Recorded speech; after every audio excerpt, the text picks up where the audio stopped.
Idea video প্রথম এবং দ্বিতীয় শ্রেণীর শিশুর মায়েদের জন্য। নমস্কার, আজকের মিটিংয়ে আপনাদের সকলকে স্বাগত। আশা করি গত সপ্তাহের আইডিয়া ভিডিও আপনাদের সকলের ভালো লেগেছে। চলুন তাহলে আজকের মিটিং শুরু করি। গত সপ্তাহের কার্যকলাপ এবং প্রথম ও দ্বিতীয় শ্রেণীর কর্মপত্র এবং কাগজ দিয়ে মাছ তৈরি ভিডিওটি আপনাদের কেমন লেগেছে তার অভিজ্ঞতা সকলকে বলুন। এবার সাথে আনা কর্মপত্রটি নিজেদের মোবাইলে ছবি তুলে নিন। ততক্ষণ এই ভিডিওটি এখানে থামিয়ে দিন। চলুন এবার আগের একটি কার্যকলাপ করি, যার নাম কিছু করে দেখি। মায়েদের দুটি দলে মুখোমুখি দাঁড় করান।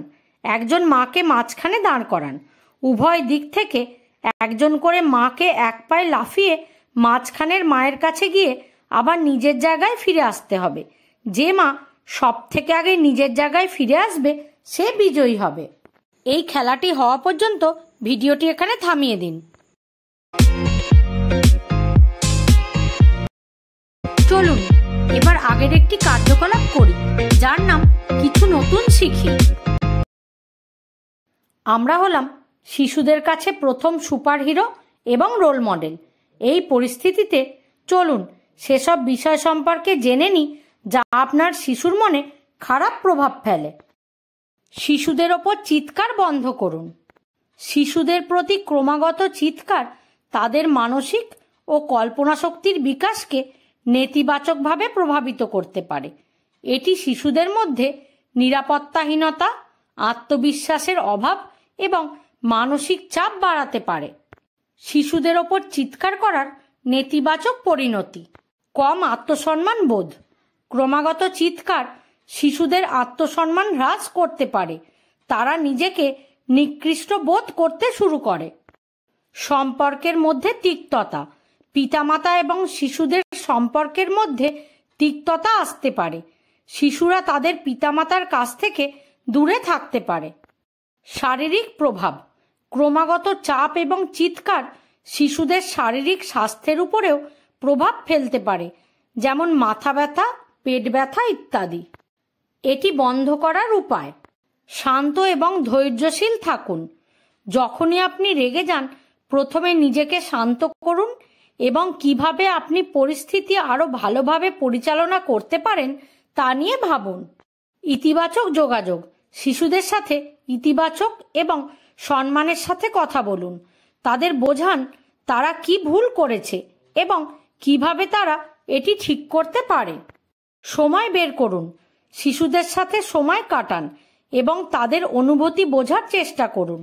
তাদের কথা শুনুন এবং তাদের সমস্যার সমাধান খুঁজতে সাহায্য করুন।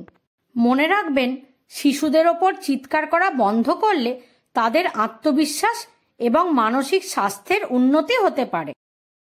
এই ভিডিওটি দেখে আপনারা কি উপকৃত হতে পারেন? সকল মায়েরা নিজেদের মধ্যে দলে আলোচনা করুন।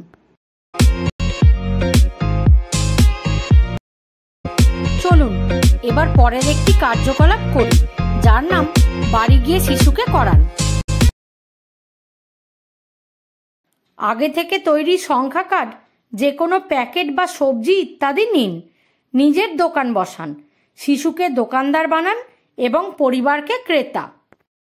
এর সাথেই প্রথম শ্রেণীর শব্দগুলি সঠিক ক্রমে সাজিয়ে বাক্য পুনরায় লেখার এবং দ্বিতীয় শ্রেণীর অনুচ্ছেদটি আঙুল দিয়ে পড়ে প্রশ্নের সঠিক উত্তর লেখার কর্মপত্রটি বাড়ি গিয়ে শিশুর সাথে সম্পূর্ণ করুন।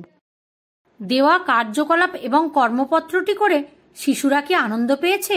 এই অভিজ্ঞতাটি আমাদের সাথে অবশ্যই শেয়ার করুন। আশা করি আইডিয়া ভিডিওটি আপনাদের ভালো লেগেছে। আজকের কার্যকলাপটি এখানেই শেষ করা হচ্ছে।